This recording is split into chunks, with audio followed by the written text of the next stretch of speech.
30 अगस्त 1930 America की धरती पर आर्थिक तूफान चल रहा था। नेब्रास्का राज्य का ओमाहा शहर भी इस संकट से अछूता नहीं था। उसी दिन हावर्ड बफेट और लीला स्टाल के घर एक बेटे का जन्म हुआ, वॉरेन एडवर्ड बफेट। हावर्ड एक छोटे स्टॉक ब्रोकर थे। महामंदी ने उनका धंधा लगभग ठप कर दिया था। मां लीला घर का कामकाज संभालती और अक्सर पैसों की तंगी से जूझती। घर में माहौल साधारण था, लेकिन बच्चे वॉरेन के भीतर एक अलग ही चमक थी। वॉरेन केवल 6 साल के थे जब उन्होंने पहली बार व्यापारिक दिमाग दिखाया। उन्होंने देखा कि कोला की बोतलें थोक में सस्ती मिलती हैं। उन्होंने 6 बोतलें खरीदी और घर घर जाकर बेचना शुरू किया। मां ने हंसकर पूछा, बेटा, ये सब क्या कर रहे हो? वॉरेन मासूम मुस्कान के साथ बोले, मां, अगर मैं हर बोतल पर 2 सेंट भी कमा लूं तो धीरे धीरे मैं बहुत पैसा बना सकता हूं। उस दिन लीला को एहसास हुआ, यह बच्चा साधारण नहीं है। 8 साल की उम्र में वॉरेन ने अखबार बांटने का काम शुरू किया। सुबह 4 बजे उठते, दर्जनों घरों में अखबार डालते और बदले में कुछ सिक्के कमाते। धीरे धीरे उन्होंने पैसे जोड़कर अपनी गुल्लक भारी कर ली। पिता हावर्ड ने एक दिन पूछा, तुम इतने पैसे का क्या करोगे? वॉरेन ने आत्मविश्वास से कहा, पापा, मैं पैसे को अपने लिए काम पर लगाऊंगा। लोग नौकरी करके पैसे कमाते हैं, लेकिन मैं पैसे से और पैसे कमाऊंगा। हावर्ड चकित रह गए। 1942 वॉरेन की उम्र 11 साल थी। उन्होंने पहली बार शेयर मार्केट में कदम रखा। उन्होंने सिटी सर्विस नामक कंपनी के 3 शेयर खरीदे। 38 प्रति शेयर के हिसाब से शेयर जल्द ही गिरकर 27 तक आ गए। पड़ोसी और दोस्त चिढ़ाने लगे, देखा, शेयरबाजी जुआ है। पैसे डूब गए, लेकिन वॉरेन ने धैर्य रखा। कुछ महीनों बाद शेयर 40 तक पहुंचे और उन्होंने बेच दिए। हालांकि मुनाफा छोटा था, लेकिन इस अनुभव ने उन्हें बड़ा सबक दिया। 13 साल की उम्र में वॉरेन ने अपने दोस्त के साथ एक नया प्रयोग किया। उन्होंने एक पुरानी पिनबॉल मशीन खरीदी और उसे नाई की दुकान पर रख दिया। लोग बाल कटवाने आते तो मशीन में सिक्के डालकर खेलते। रात को वॉरेन और उसका दोस्त मशीन से सिक्के निकालते और बांट लेते। धीरे धीरे उन्होंने 3 और मशीनें खरीद लीं और अलग अलग दुकानों में लगा दी। कुछ ही महीनों में वे सैकड़ों डॉलर कमा चुके थे। जब उन्होंने यह बिजनेस बेचा तो उस पैसे से उन्होंने और निवेश शुरू किए। बचपन की इन छोटी छोटी घटनाओं ने वॉरेन को 3 बातें सिखाई। मेहनत से पैसा आता है, पैसे को केवल खर्च मत करो, उसे निवेश करो। धैर्य और अनुशासन सबसे बड़े हथियार हैं। 1940 का दशक था। वॉरेन अब किशोरावस्था में पहुंच चुके थे। जहां दूसरे बच्चे खेलकूद और मौज मस्ती में समय बिताते, वहीं वॉरेन का दिल गणित और संख्याओं में बसता था। कक्षा में शिक्षक अक्सर कहते, यह लड़का कैलकुलेटर से भी तेज हिसाब करता है। वॉरेन को संख्याएं केवल अंकों का खेल नहीं लगती थी, बल्कि उनके लिए यह व्यापार की भाषा थी। एक घटना जिसने सबको चौंका दिया। जब वॉरेन मात्र 13 साल के थे, उन्होंने अपनी पहली इनकम टैक्स रिटर्न फाइल की। उसमें उन्होंने अखबार बांटने और पिनबॉल मशीनों से हुई कमाई का विवरण दिया। उनके सहपाठी हंसते हुए बोले, तुम्हें इतनी छोटी उम्र में टैक्स भरने की क्या जरूरत थी? वॉरेन ने गंभीर स्वर में कहा, क्योंकि मैं नियमों को समझना चाहता हूं। अगर मुझे जिंदगी में बड़ा खेल खेलना है तो मुझे नियमों को दूसरों से बेहतर जानना होगा। 1947 में वॉरेन ने यूनिवर्सिटी ऑफ पेंसिल्वेनिया के वॉटन स्कूल में दाखिला लिया, लेकिन वहां उनका मन नहीं लगा। वॉरेन अक्सर अपने दोस्तों से कहते, यहां लोग दिखावे में ज्यादा और सीखने में कम रुचि रखते हैं। मुझे असली ज्ञान चाहिए। 2 साल बाद उन्होंने वहां से पढ़ाई छोड़ दी और वापस नेब्रास्का लौट आए। उन्होंने यूनिवर्सिटी ऑफ नेब्रास्का से स्नातक की डिग्री पूरी की। किशोरावस्था से ही वॉरेन की सबसे बड़ी दोस्त किताबें थीं। वे रोजाना घंटों पढ़ते। Business adventures, stock market guides, company reports, जो भी उन्हें हाथ लगता वे पढ़ डालते। उनकी बहन ने एक बार पूछा, वॉरेन, तुम इतना क्यों पढ़ते हो? वॉरेन ने मुस्कुराकर जवाब दिया, क्योंकि मैं चाहता हूं कि मेरे दिमाग में जितना ज्यादा ज्ञान होगा उतना ही सही निर्णय ले पाऊंगा। 1949 में वॉरेन ने एक किताब पढ़ी, द इंटेलिजेंट इन्वेस्टर। लेखक थे बेंजामिन ग्राहम, जिन्हें फादर ऑफ वैल्यू इन्वेस्टिंग कहा जाता है। वॉरेन उस किताब से मंत्रमुग्ध हो गए। उन्होंने सोचा, मुझे इनसे मिलना है, यही मेरे असली गुरु होंगे। 1950 में उन्होंने कोलंबिया बिजनेस स्कूल में MBA के लिए दाखिला लिया। वहां पहली ही कक्षा में उन्होंने ग्राहम को सुना। ग्राहम बोले, स्टॉक मार्केट एक तराजू की तरह है। कम समय में यह भावनाओं से चलता है, लेकिन लंबे समय में यह असली मूल्य को दर्शाता है। वॉरेन जैसे मंत्रमुग्ध होकर सुनते रहे। कक्षा खत्म होने के बाद उन्होंने सीधे जाकर कहा, सर, मैं आपका शिष्य बनना चाहता हूं। ग्राहम ने मुस्कुराकर कहा, अगर तुम्हारे अंदर धैर्य है और सीखने की भूख है तो तुम जरूर सफल होगे। ग्राहम से वॉरेन ने 3 बातें सीखी। इंट्रिंसिक वैल्यू, असली मूल्य। किसी भी कंपनी की कीमत उसके शेयर दाम से नहीं, बल्कि उसकी असली क्षमता से आंको। मार्जिन ऑफ सेफ्टी, सुरक्षा का मार्जिन। हमेशा निवेश ऐसे करो कि अगर कुछ गलत भी हो जाए तो नुकसान कम से कम हो। लंबे समय का दृष्टिकोण, शेयर को जुए की तरह मत देखो, उसे ऐसे खरीदो जैसे पूरी कंपनी खरीद रहे हो। ग्राहम अक्सर कहते थे, कभी कभी बाजार में ऐसी कंपनियां मिलती हैं जो लगभग फेंकी जा रही होती हैं। उनमें एक आखिरी कश बचा होता है, जैसे सड़क पर पड़ी सिगार की बट। इस सोच से वॉरेन ने शुरुआत में बहुत कम दाम वाली कंपनियों में निवेश करना शुरू किया। हालांकि बाद में उन्होंने इस सोच से आगे बढ़कर और मजबूत कंपनियों पर ध्यान देना शुरू किया। एक दिन कक्षा में ग्राहम ने कहा, सबसे बड़ा निवेश है खुद में निवेश करना। अगर तुम अपने कौशल, अपने ज्ञान और अपनी आदतों पर काम करते हो तो कोई तुम्हें अमीर बनने से नहीं रोक सकता। वॉरेन के मन पर यह बात गहरी छाप छोड़ गई। उन्होंने संकल्प लिया, मैं जिंदगी भर सीखता रहूंगा और जो सीखूंगा उसे निवेश की दुनिया में लागू करूंगा। 1951 में वॉरेन ने कोलंबिया से मास्टर डिग्री पूरी की। अब उनके पास ज्ञान था, उत्साह था और सपनों से भरा दिल था। लेकिन आगे की राह आसान नहीं थी। नौकरी की तलाश, असफलताएं और नए प्रयोग उनका इंतजार कर रहे थे। 1951 में कोलंबिया से डिग्री पूरी करने के बाद वॉरेन सीधे अपने गुरु बेंजामिन ग्राहम के पास पहुंचे। वॉरेन, सर, मैं आपके साथ काम करना चाहता हूं। मैं आपके हर सिद्धांत को सीखना चाहता हूं। ग्राहम संयम से, वॉरेन, फिलहाल हमारी कंपनी में जगह नहीं है, लेकिन अगर तुम्हारे अंदर लगन है तो मौका जरूर मिलेगा। यह सुनकर वॉरेन निराश हुए, पर हारे नहीं। उन्होंने एक स्थानीय ब्रोकरेज फर्म में काम शुरू किया। वहां वे क्लाइंट्स को स्टॉक्स बेचते, लेकिन उनका दिल इसमें नहीं लगता था। उन्होंने महसूस किया, मैं लोगों को केवल सलाह नहीं देना चाहता, मैं खुद निवेश करना चाहता हूं, अपने फैसलों से सीखना चाहता हूं। 1954 में आखिरकार ग्राहम ने उन्हें बुलाया, आओ वॉरेन, अब मेरे साथ काम करो। इस तरह वॉरेन ग्रैम न्यूमैन कॉर्पोरेशन में शामिल हुए। ग्राहम की कंपनी में वॉरेन को असली निवेश की बारीकियां समझ में आईं। वे देखते कि कैसे ग्राहम कमजोर और कम दाम वाली कंपनियों में निवेश करके भी अच्छा मुनाफा कमा लेते। एक दिन वॉरेन ने पूछा, सर, लोग कहते हैं कि स्टॉक मार्केट किस्मत का खेल है, आप क्यों इतना धैर्य रखते हैं? ग्राहम मुस्कुराए, क्योंकि वॉरेन, बाजार में लोग भावनाओं से खेलते हैं, पर असली जीत उन्हीं की होती है जो धैर्य और विवेक से काम लेते हैं। यह सबक वॉरेन की नस में बस गया। 1956 में ग्राहम ने रिटायरमेंट ले लिया।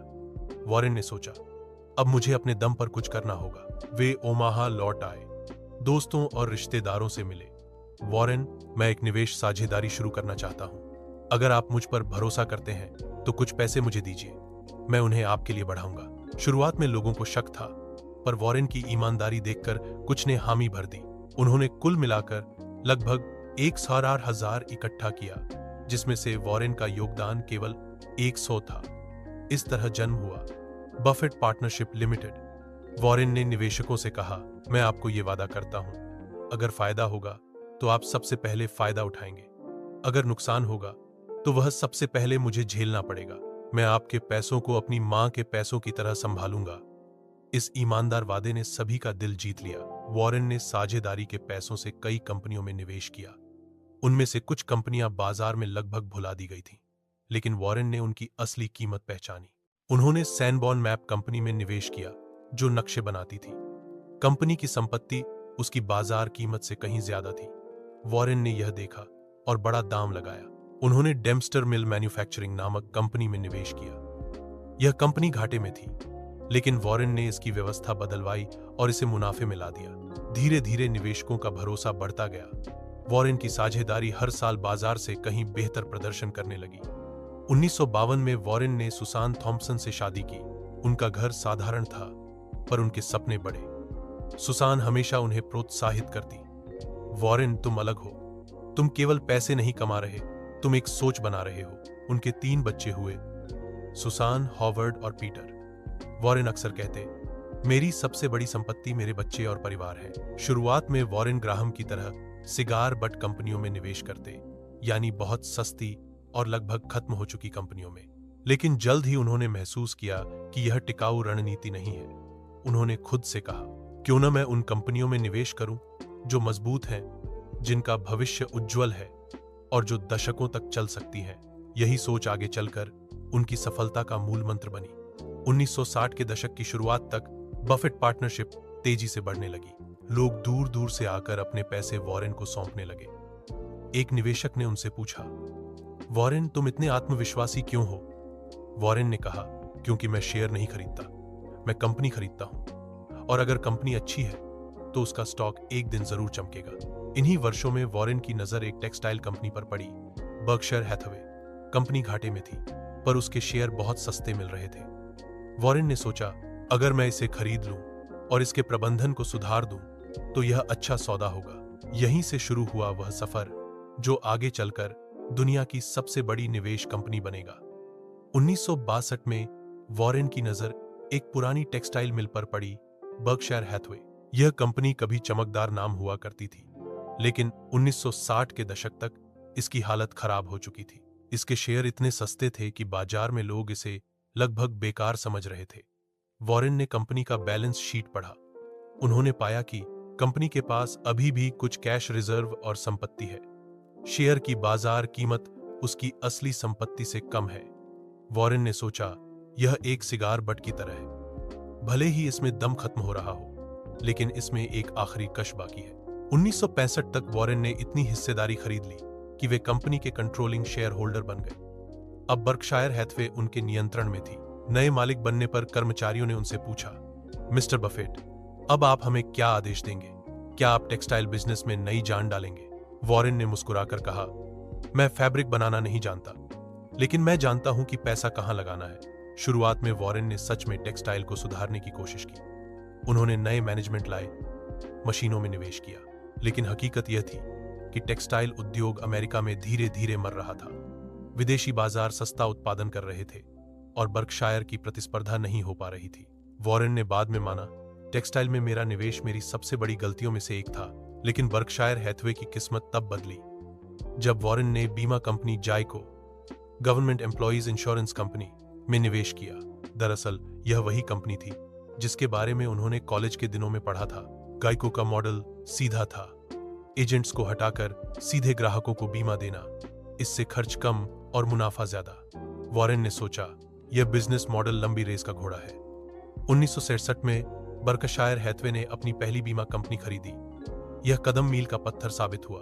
बीमा कंपनियां हर साल ग्राहकों से प्रीमियम लेती हैं, लेकिन दावे, क्लेम्स कई साल बाद आते हैं। इस बीच में उस पैसे को निवेश किया जा सकता है। यही मॉडल बर्कशायर को धीरे धीरे कैश मशीन बना गया। 1970 के दशक तक वॉरेन ने बर्कशायर को टेक्सटाइल से बाहर निकालकर होल्डिंग कंपनी बना दिया। अब वे इसके जरिए दूसरी कंपनियों में हिस्सेदारी लेने लगे। उन्होंने निवेश किया वॉशिंगटन पोस्ट।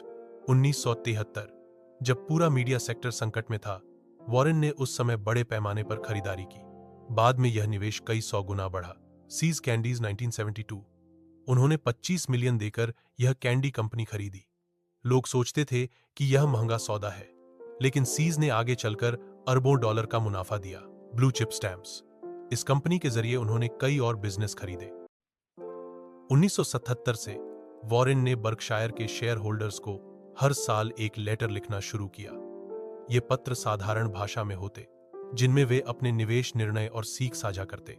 आज ये लेटर्स निवेश की दुनिया में बाइबल ऑफ इन्वेस्टिंग माने जाते हैं। इन वर्षों में वॉरेन भले ही करोड़पति बन चुके थे, लेकिन उनका जीवन बेहद सादा रहा। वे आज भी उसी घर में रहते थे जिसे उन्होंने 1958 में 31,500 में खरीदा था। बच्चे साधारण स्कूलों में जाते, नाश्ता अक्सर मैकडोनाल्ड से आता। दोस्त मजाक करते, वॉरेन, तुम दुनिया के सबसे अमीर इंसानों में से एक हो और अब भी बर्गर और कोक पर जीते हो। वॉरेन हंसकर कहते, हाँ, क्योंकि खुशी महंगे खाने से नहीं आती, बल्कि सरल जीवन से आती है। 1970 के दशक में बर्कशायर हैथवे धीरे धीरे टेक्सटाइल से निकलकर निवेश की दुनिया का खिलाड़ी बन चुका था। लेकिन असली पहचान वॉरेन को 1980 के दशक में मिली, जब उन्होंने कई ऐसे फैसले लिए जिनसे उनका नाम दुनिया के सबसे बड़े निवेशकों में दर्ज हो गया। 1960 के दशक में अमेरिकन एक्सप्रेस एक घोटाले में फंस गई थी।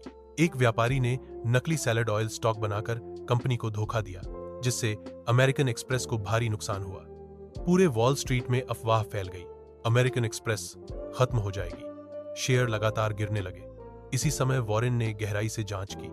उन्होंने देखा, अमेरिकन एक्सप्रेस का ब्रांड अब भी मजबूत है। लोग अब भी इसके कार्ड का इस्तेमाल कर रहे हैं। घोटाले से कंपनी की असली ताकत कमजोर नहीं हुई है।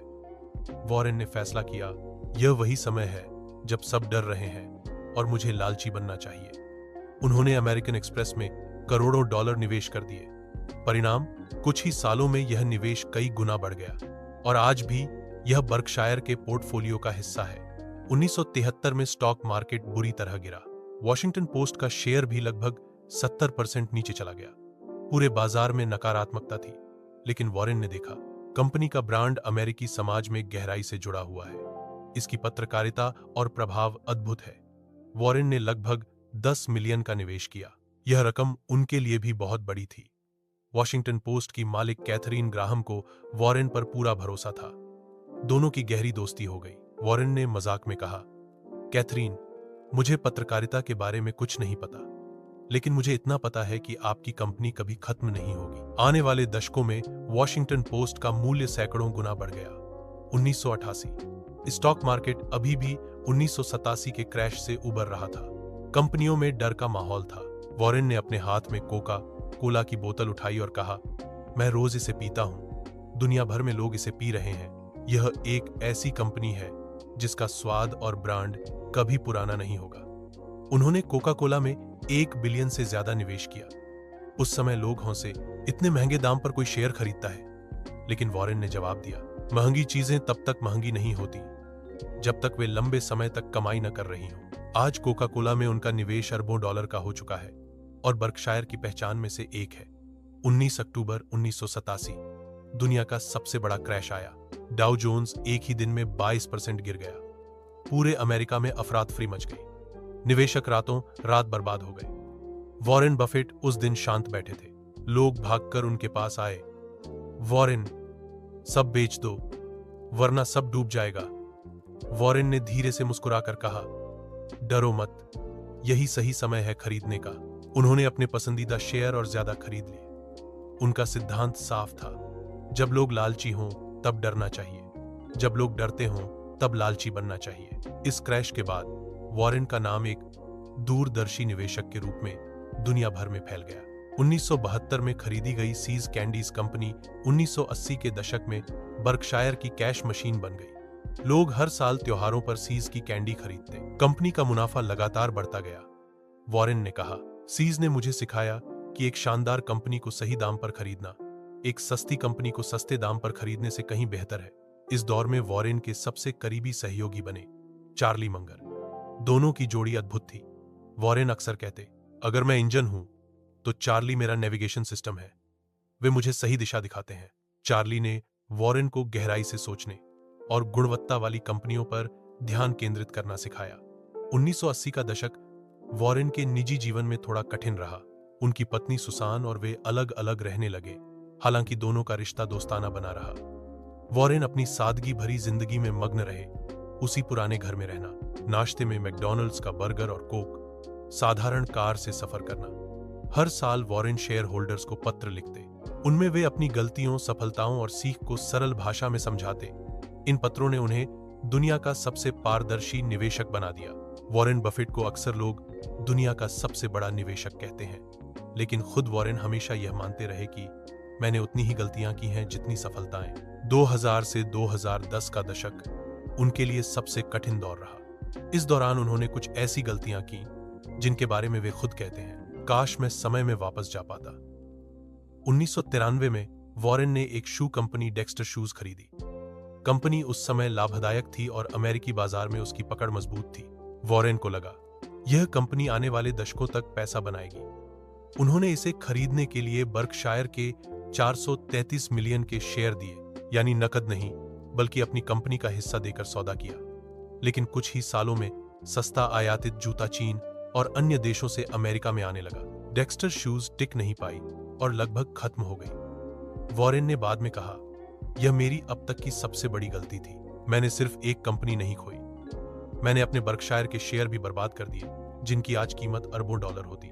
1990 के दशक में वॉरेन ने एयरलाइन कंपनियों में निवेश किया, लेकिन एयरलाइन बिजनेस बहुत कठिन था।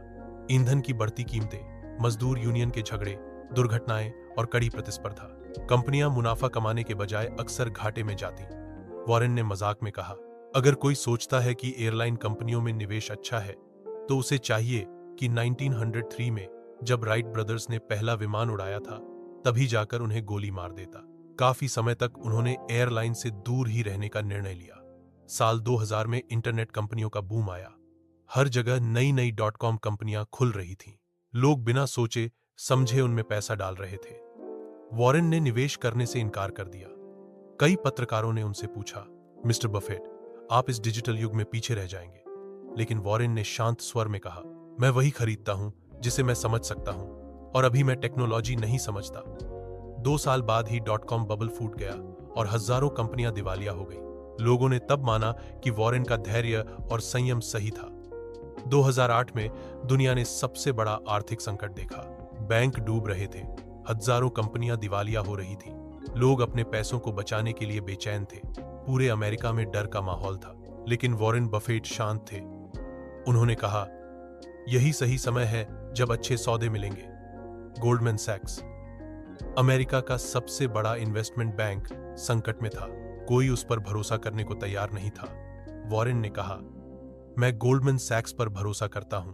उन्होंने 5 बिलियन का निवेश किया और बदले में कंपनी से विशेष शर्तें ली, हर साल 10% डिविडेंड और भविष्य में शेयर सस्ते दाम पर खरीदने का विकल्प। कुछ ही सालों में यह सौदा अरबों डॉलर का मुनाफा लेकर आया। बैंक ऑफ अमेरिका भी दिवालिया होने की कगार पर था। वॉरेन ने यहां भी निवेश किया और विशेष अधिकार हासिल किए। यह निवेश भी आने वाले सालों में बर्कशायर के लिए सोने की खान साबित हुआ। इस संकट के समय वॉरेन ने आम लोगों को पत्र लिखा। उन्होंने कहा, डरो मत, अमेरिका की अर्थव्यवस्था मजबूत है। अगर आप लंबी अवधि के निवेशक हैं तो यही समय है स्टॉक खरीदने का। लोगों ने उनकी बात सुनी और सचमुच अगले कुछ वर्षों में बाजार फिर से ऊपर चला गया। 2004 में उनकी पत्नी सुसान का निधन हो गया। यह वॉरेन के लिए निजी जीवन का सबसे कठिन झटका था। सुसान हमेशा उनकी सबसे बड़ी प्रेरणा रही। उनके बच्चों ने उन्हें सहारा दिया। उन्होंने धीरे धीरे खुद को फिर से काम में झोंक दिया। इस पूरे दशक ने वॉरेन को और भी विनम्र बना दिया। वे कहते हैं, मैं गलतियां करता हूं, कभी बड़ी कभी छोटी, लेकिन मैं हर गलती से सीख लेता हूं और यही मेरी ताकत है। 2010 तक वॉरेन बफेट का नाम दुनिया के सबसे अमीर लोगों में शुमार हो चुका था। फोर्ब्स की लिस्ट में वे कई बार दुनिया के सबसे अमीर इंसान बने, लेकिन उनकी जीवन शैली देखकर कोई अंदाजा भी नहीं लगा सकता था कि उनके पास अरबों डॉलर हैं।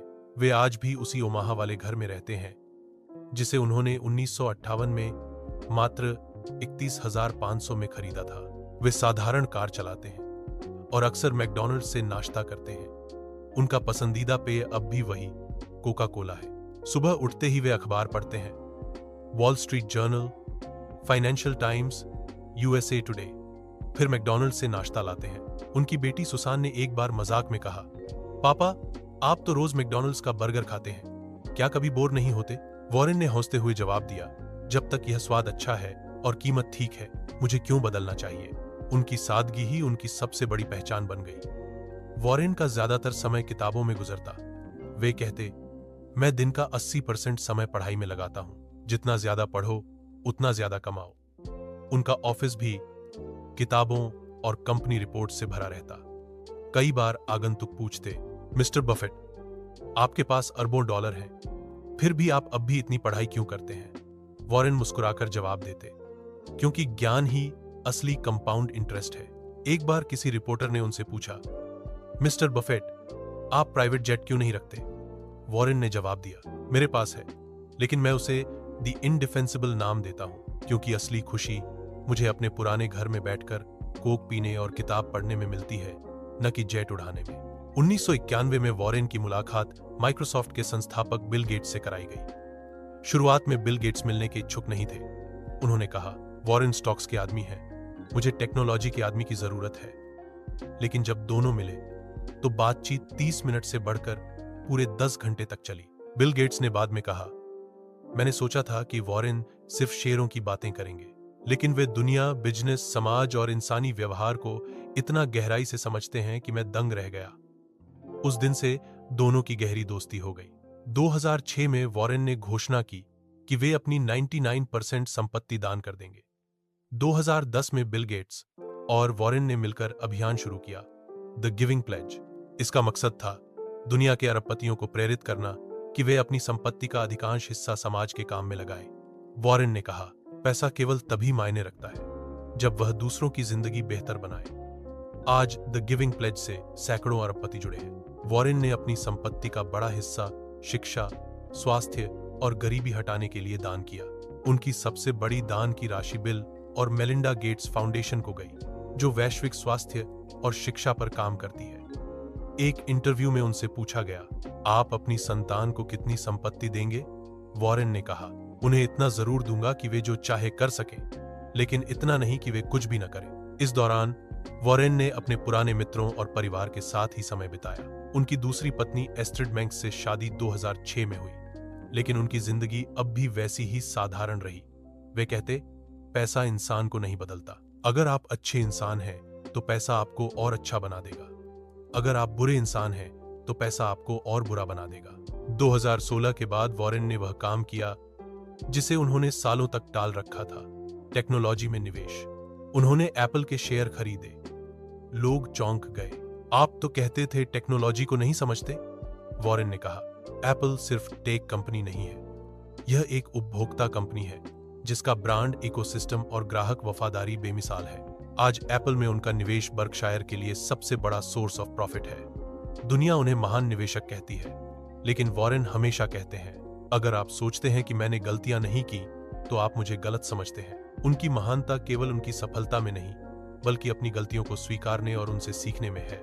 हम पहले पढ़ चुके हैं कि 1993 में वॉरेन ने डेक्स्टर शूज खरीदी और यह उनकी सबसे बड़ी गलती साबित हुई। लेकिन इस कहानी का एक और पहलू भी है। जब डेक्स्टर का बिजनेस डूब गया तो वॉरेन ने अपने शेयर होल्डर्स को पत्र में साफ लिखा, यह मेरी गलती है, कोई और इसके लिए जिम्मेदार नहीं। कितने अरबपति हैं जो अपनी असफलताओं को इतनी विनम्रता से स्वीकारते हैं? यही वॉरेन की असली पहचान है। 2016-17 में वॉरेन ने एक बार फिर एयरलाइंस कंपनियों डेल्टा, यूनाइटेड अमेरिकन एयरलाइंस में निवेश किया। शुरुआत में लगा कि यह निर्णय सफल होगा, लेकिन 2020 में कोविड-19 महामारी ने सब बदल दिया। एयरलाइंस बिजनेस पूरी तरह ठप हो गया। बर्कशायर को अरबों डॉलर का नुकसान हुआ।